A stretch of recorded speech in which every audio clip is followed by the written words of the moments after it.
Pernahkah kalian melihat peristiwa seperti ini? Kenapa hal tersebut dapat terjadi? Kita akan bahas di materi berikut ini.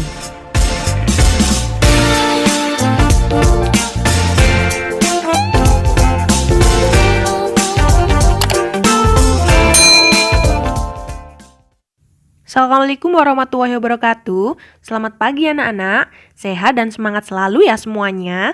Hari ini kita akan mempelajari mengenai materi selanjutnya, yaitu tentang listrik statis. Nah, listrik statis yang akan kita bahas pada hari ini mengenai muatan listrik dan hukum Coulomb. Maka simak baik-baik ya. Semua benda yang ada di dunia ini tersusun oleh atom-atom. Atom-atom tersebut tersusun oleh partikel-partikel, dan di antaranya itu ada proton, neutron, dan elektron. Proton itu merupakan kandungan yang bermuatan positif yang ada di dalam inti atom. Selain proton, di dalam inti atom itu juga terkandung neutron yang merupakan kandungan bersifat netral. Nah, sementara itu di kulit atom terdapat kandungan yang bersifat negatif yang bernama elektron. Muatan listrik muncul akibat adanya perbedaan jumlah elektron dan proton pada suatu benda.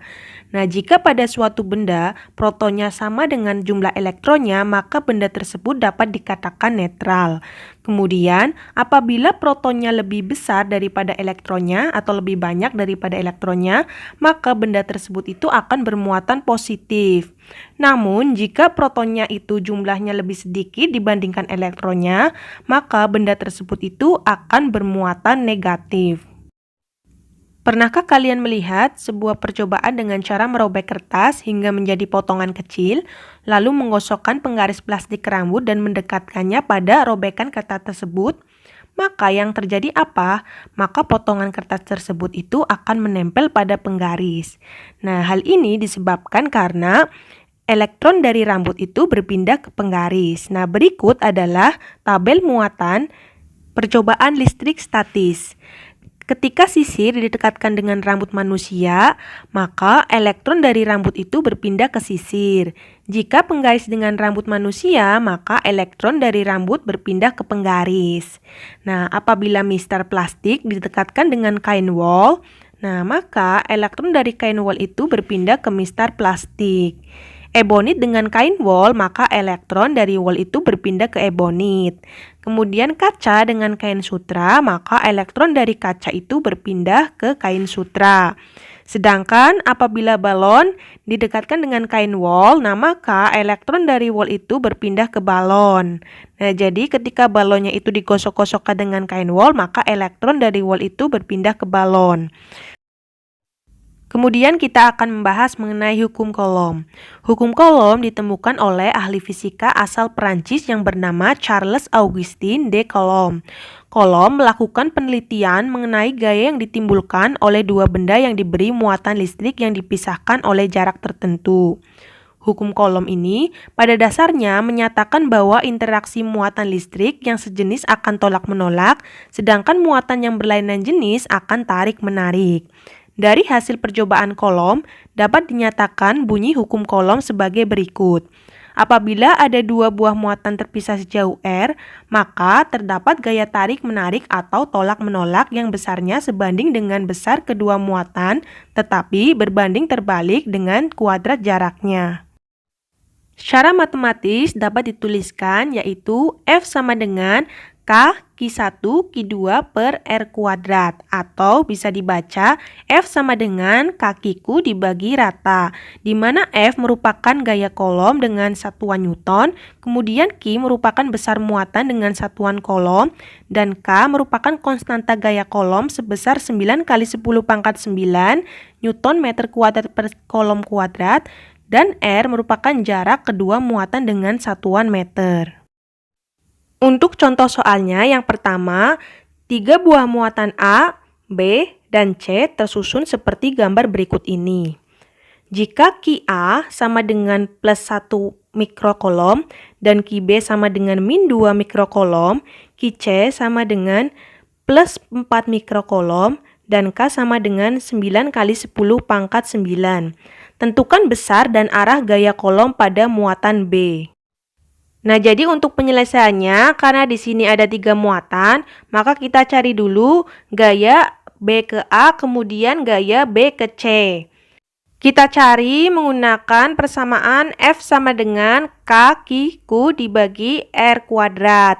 Nah, maka FBA-nya yaitu K-nya itu sebesar 9 kali 10 pangkat 9, kemudian QB yaitu sebesar 2 kali 10 pangkat min 6. Nah, di sini kenapa pangkat 10 pangkat min 6? Karena mikrokolom ke kolom itu adalah 10 pangkat min 6. Kemudian kita kalikan 1 kali 10 pangkat min 6. Terus dibagi jaraknya itu antara A ke B itu adalah 1.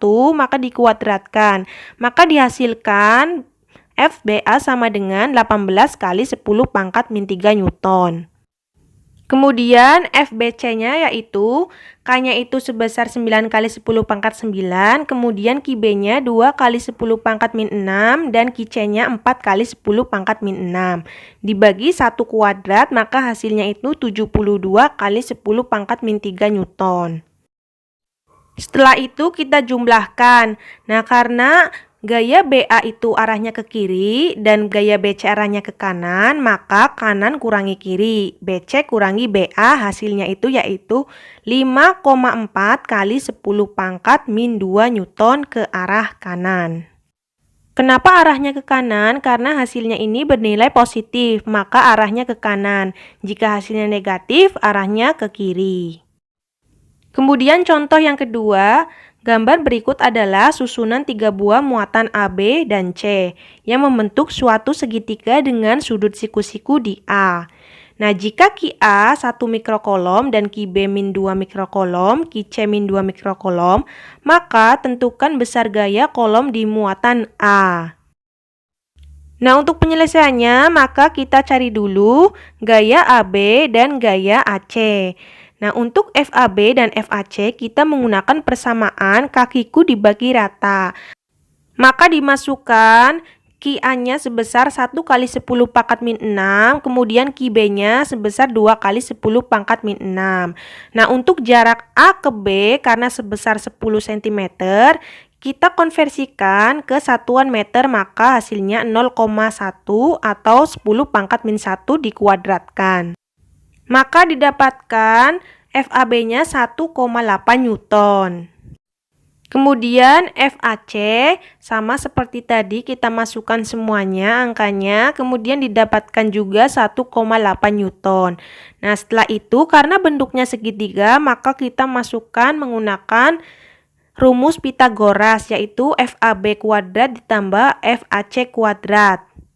Maka tinggal dimasukkan saja akar dari 1,8 kuadrat ditambah 1,8 kuadrat. Kemudian contoh yang ketiga, nah 3 buah muatan membentuk segitiga sama sisi.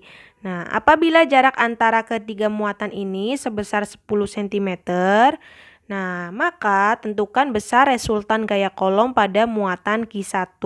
Maka kita menggunakan persamaan F12 dan F13, kita cari dulu. Nah, kemudian kita masukkan, maka hasilnya F12 hasilnya 18 kali 10 pangkat 11. Dan F13 hasilnya itu 18 kali 10 pangkat 11.